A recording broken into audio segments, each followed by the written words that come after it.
কম বয়সী সাহাবাদের মধ্যে একজন ছিলেন হযরত মুআয ইবনে জাবাল রাদিয়াল্লাহু তাআলা আনহু। আল্লাহ তাআলার নবী সাল্লাল্লাহু আলাইহি সাল্লামের ইন্তেকালের সময় এই সাহাবী মুআয ইবনে জাবালের বয়স ছিল মাত্র 28 বছর।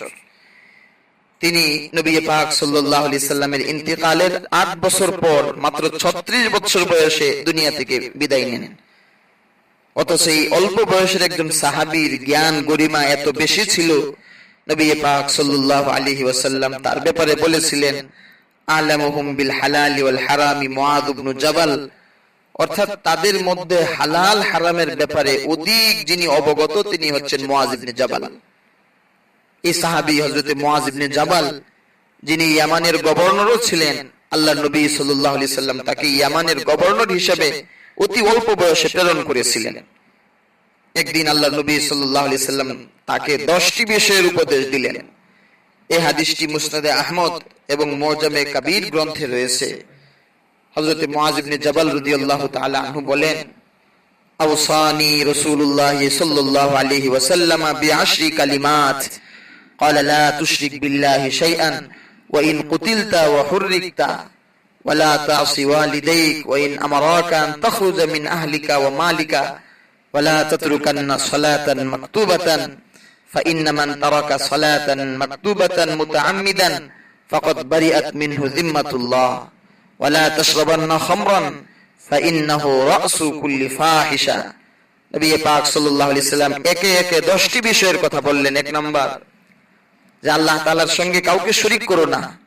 যদিও এর জন্য তোমাকে হত্যা করা হয়, তোমাকে পুড়িয়ে দেওয়া হয়, তোমাকে মারা হয়, আল্লাহ তাআলার সাথে শরীক করবে না।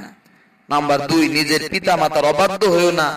যদিও তোমার পিতা মাতা তোমাকে তোমার স্ত্রী, ধন সম্পদ সকল কিছু পরিত্যাগ করতে বলে। নাম্বার 3, কোনো ফরজ নামাজ কখনো পরিত্যাগ করো না, কেননা যে ব্যক্তি ইচ্ছাকৃত ফরজ নামাজ বাদ দেয় আল্লাহ তাআলার হেফাজত থেকে সে বঞ্চিত হয়ে যায়। নাম্বার 4, মদ পান করো না, কেননা এই মদ পান করা সকল নাফরমানি, সকল গুনাহের মূল। এরপরে আল্লাহর নবী আরো কয়েকটি উপদেশ দিয়েছেন।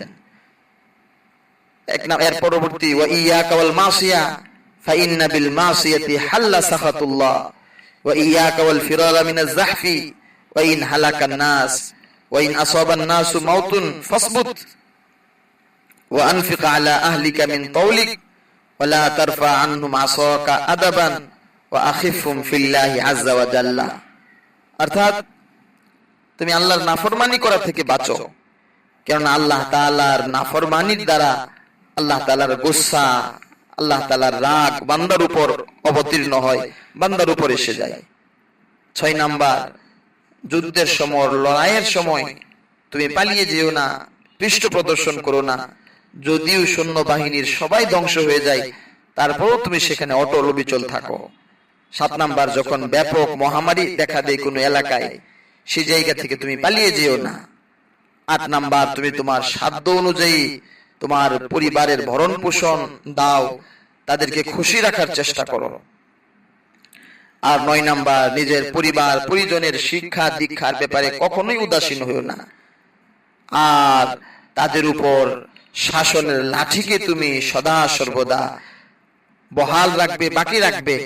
আর তাদের ব্যাপারে আল্লাহকে ভয় করবে বা তাদেরকে আল্লাহর ভয় দেখাবে, যেন তারা কোনো সময় বিপথগামী না হয়।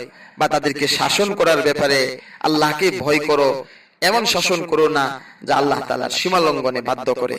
এই 10টি উপদেশ